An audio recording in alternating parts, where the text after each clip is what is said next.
বছর লাগে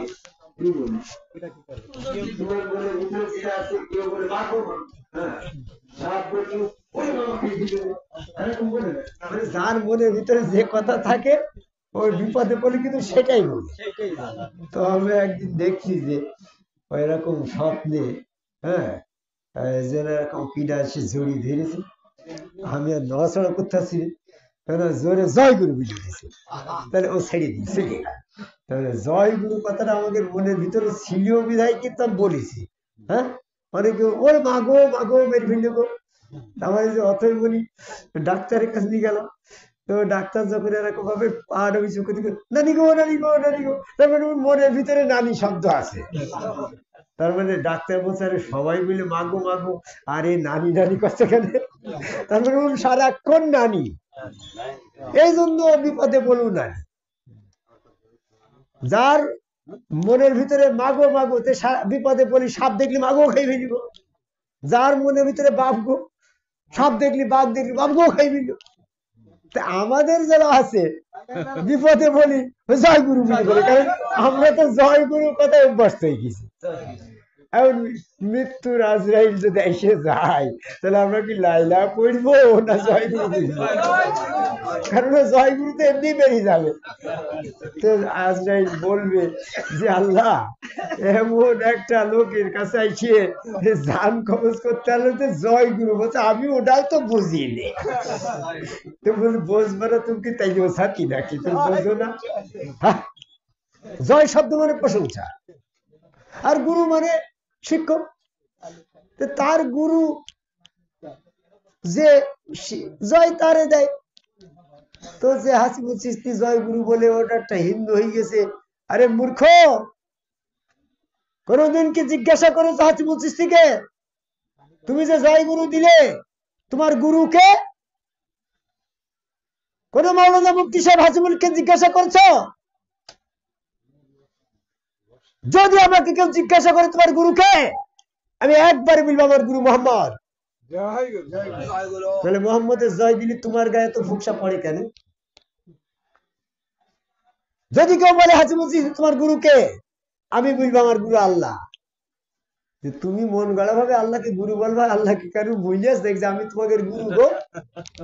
সূরা রহমানের 4 নম্বর আয়াত খুলে দেখো, খালাকাল ইনসান আল্লামাহুল বায়ান, মানুষ তৈরি করে আল্লাহ তাকে বয়ান শিক্ষা দিল।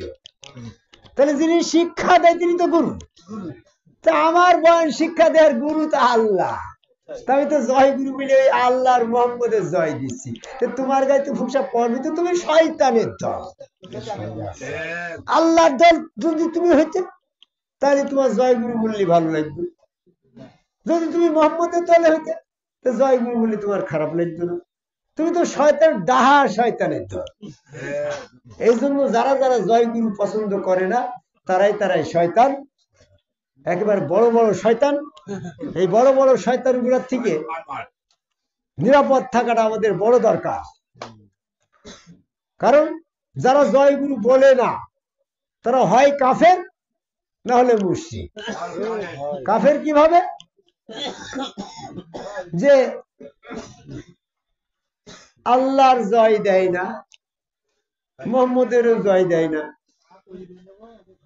তো সেই তো কাফের।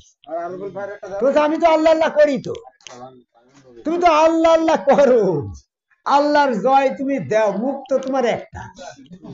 তো যখন তুমি আল্লাহর জয় দিবে তখন মোহাম্মদ বাদ যাবে, মোহাম্মদ বাদ দিলে তো তুমি কাফের। এই জন্য যারা আল্লাহর জয় দেয় মোহাম্মদ বাদ যায় তারা কাফের হয়ে যায়। তো হাসিবুল চিশতি আমি তোমার মতন পাগল নাকি গোপরে কি মোহাম্মদকে বাদ দেব?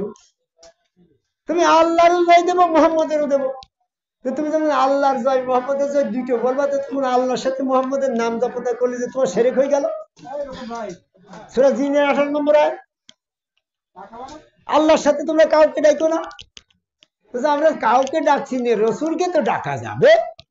তাহলে মূর্খ, সূরা জিনের 18 নম্বর আয়াত করে দেখো, এখানে কিন্তু এটা বলে নাই যে আল্লাহর সাথে রসুল ব্যতীত কাউকে ডাকা যাবে না। এখানে রসুল শব্দ নাই, ডাইরেক্ট বলা হয়েছে আল্লাহ ব্যতীত কাউকে ডাকা যাবে না।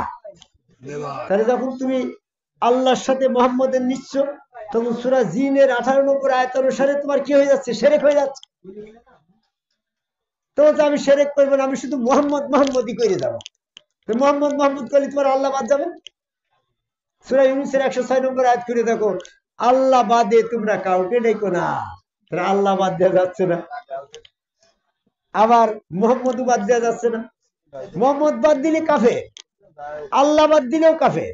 আবার আল্লাহ মোহাম্মদ দুইটা একবারে বললি শিরক। তাহলে কি করবা? আল্লাহর গুণবাচক নাম গুরু, সূরা রহমানের 4 নম্বর আয়াত। রসুলের গুণবাচক নাম গুরু, সূরা বাকারা 151 নম্বর আয়াত। আমি যখন গুরু নামে আল্লাহর জয় দিচ্ছি, তখন আল্লাহ রসুল দুইজনেরই জয় দেওয়া হইলো, শিরকও হইল না, কাফেরও হলাম না। এই জন্য আমরা জয় গুরু বলি। আজরাইল ফেরেশতা বলছে, আল্লাহ এতদিন বুঝলাম হাসিবুল সৃষ্টি গোপালা জয় গুরু কেন বলে, সে আল্লাহ বাদ দেবে না, রসুলও বাদ দেবে না। এই জন্য আল্লাহ রসুলের গুণবাচক নাম গুরু, এই কমন গুণবাচক নাম জয় গুরু বলে সে আজকে মুক্তিপ্রাপ্ত দলে আছে। তো আমরা যদি মার প্রেমিক হই, মাগো মাগো বাপের প্রেমিক হই, ও বাপ বাপ গো বাপ গো, নানির প্রেমিক হই, ও নানি ও নানি, তা আমরা গুরুর প্রেমিক, তাই জয় গুরু বলি। তাই তাই জয় গুরু যারা বলে না, তারা হয় কাফের, না হলে মুশরিক। তাহলে যারা জয় গুরুর বিরোধিতা করে, নিশ্চিন্তে জেনে রাখবে এরা আদম সেজদা করে না। আর আদম সেজদা করে না বিধায় তারা জয় গুরু বলে না। আদম সেজদা করে না বিধায় তারা মোষ কেটে ফেলে। আর মোষ, চুল দাড়ি মোষ রেখেছে যারা, তাদের দেখে দেখি আল্লাহ চিনা যাচ্ছে, রসুল চিনা যাচ্ছে, শয়তানের দল নাই, এটা আল্লাহর দল, এটা বোঝা যাচ্ছে, চিনা যাচ্ছে। চিনিয়ে তারপর তুমি ধর্ম করবা। তো যাই হোক, সকলকে এই জয় গুরুর দলে আসার আহ্বান করে আমার কথা শেষ করে। জয় গুরু।